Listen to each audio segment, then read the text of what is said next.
Hello everyone, నేను మీ English teacher. Welcome back to our channel. I hope everyone is doing well. మనం ప్రతిరోజు అవతలి వాళ్ళతో మాట్లాడుతూ ఉన్నప్పుడు చాలా రకాల షార్ట్ సెంటెన్సెస్నే యూస్ చేస్తూ ఉంటాం. లైక్ వెనక్కి వెళ్ళి నిలబడు, ఇంకా ఎవరు రావాలి, లేట్ చేయడం ఎందుకు, ఇలాంటివి. అయితే ఈరోజు వీడియోలో వీటన్నింటినీ ఇంగ్లీష్లో ఈజీగా ఏ విధంగా చెప్పాలో క్లియర్గా కొన్ని ఎగ్జాంపుల్స్తో చూసేద్దాం. మీకు మాత్రం ఈ వీడియో యూస్ఫుల్గా అనిపించినట్లయితే మర్చిపోకుండా ఒక లైక్ చేయండి. అలాగే ఇలాంటి మరిన్ని యూస్ఫుల్ వీడియోస్ కోసం ఇంగ్లీష్ టీచర్ని తప్పకుండా సబ్స్క్రైబ్ చేసుకోండి. ఇప్పుడైతే ప్రీవియస్ వీడియోలో నేను మిమ్మల్ని 2 క్వశ్చన్స్ అడిగాను కదా, వాటిలో ఫస్ట్ వన్ ఈజ్ ముసిముసి నవ్వు. ముసిముసి నవ్వుని మనం ఇంగ్లీష్లో గిగ్లింగ్ ఆర్ గిగిల్ ఈ విధంగా చెప్తాం. Now the second question is ఈ టైంలో ఎందుకు నవ్వుతున్నావు. ఈ సెంటెన్స్ని ఇంగ్లీష్లో why are you laughing at this time ఈ విధంగా అడుగుతాం. ఇప్పుడు మీకోసం ఈ వీడియోలో అయితే 2 క్వశ్చన్స్ ఉంటాయి కదా, వాటిలో ఫస్ట్ వన్ ఈజ్ ఈ పిక్చర్లో కనిపిస్తున్నవి చేమదుంపలు. కూరలు వండుతూ ఉంటారు కదా, అయితే చేమదుంపని ఇంగ్లీష్లో ఏ విధంగా చెప్తాం? What do we call this in English? Let me know in the comments. ఇప్పుడు మీకోసం సెకండ్ క్వశ్చన్, అదేంటంటే అన్నం ఉడికిందా. అయితే ఈ సెంటెన్స్ని ఇంగ్లీష్లో ఏ విధంగా చెప్తారో మర్చిపోకుండా కామెంట్ సెక్షన్లో కామెంట్ చేసి నాకు చెప్పండి. ఇదే విధంగా మీ సపోర్ట్ని ఎప్పుడు కూడా మీ లైక్స్ అండ్ కామెంట్స్ ద్వారా తెలియచేస్తూనే ఉండండి. ఇప్పుడైతే లేట్ చేయకుండా మనం వీడియోని స్టార్ట్ చేసేద్దాం. Let's get started. First sentence is వెనక్కి వెళ్ళి నిలబడు లేదా వెనక్కి వెళ్ళి నించో ఇలా చెప్తూ ఉంటారు కదా. సో దీన్ని ఇంగ్లీష్లో you step back and stand. You step back and stand ఈ విధంగా చెప్తాం. స్టెప్పింగ్ బ్యాక్ అంటే వెనక్కి వెళ్ళటం అని. ఇదే సెంటెన్స్ని you go back and stand ఇలా కూడా చెప్పచ్చు. Now the first example of this sentence is you are much taller than me so go and stand behind me. You are much taller than me so go and stand behind me అంటే నువ్వు నాకంటే పొడవుగా ఉన్నావు కాబట్టి నా వెనకాల నిలబడు లేదా నా వెనకకి వెళ్ళి నించో అని. Another example is you used to be short but how did you become so tall now.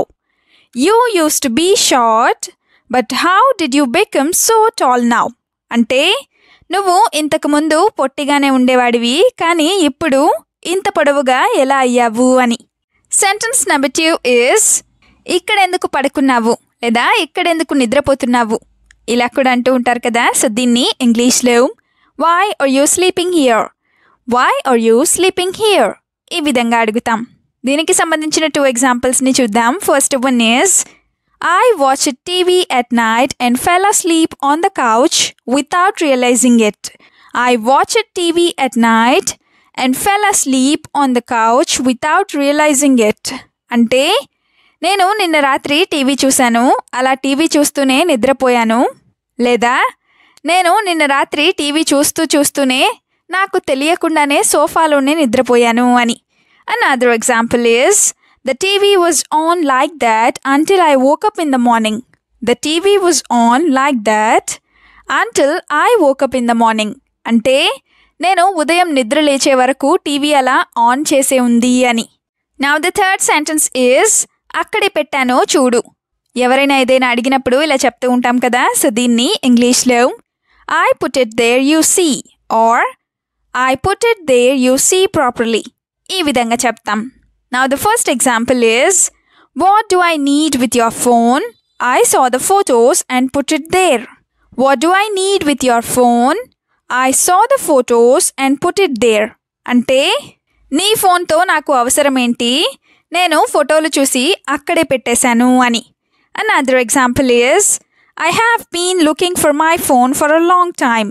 I have been looking for my phone for a long time అంటే నేను నా ఫోన్ కోసం చాలాసేపటి నుంచి చూస్తూనే ఉన్నాను లేదా వెతుకుతూనే ఉన్నాను అని. సెంటెన్స్ నెంబర్ 4 ఈజ్ ఎక్కడి నుండి వస్తున్నావు ఇలా కూడా అడుగుతూ ఉంటారు కదా. దీన్ని ఇంగ్లీష్లో where are you coming from. Where are you coming from ఈ విధంగా అడుగుతాం. Let's have some examples now. First one is you have to tell me now where are you coming from at this time.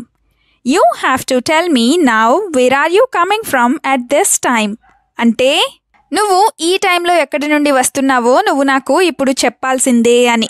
Now the second example is no one knows where she goes and no one cares.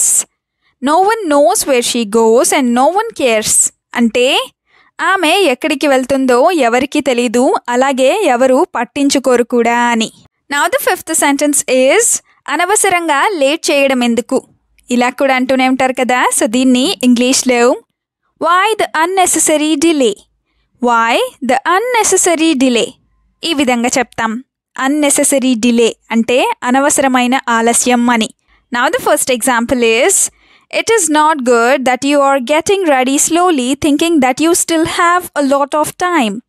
It is not good that you are getting ready slowly thinking that you still have a lot of time.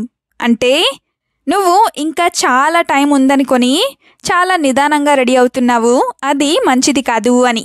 Another example is I didn't pay attention to the time and that's why it's so late.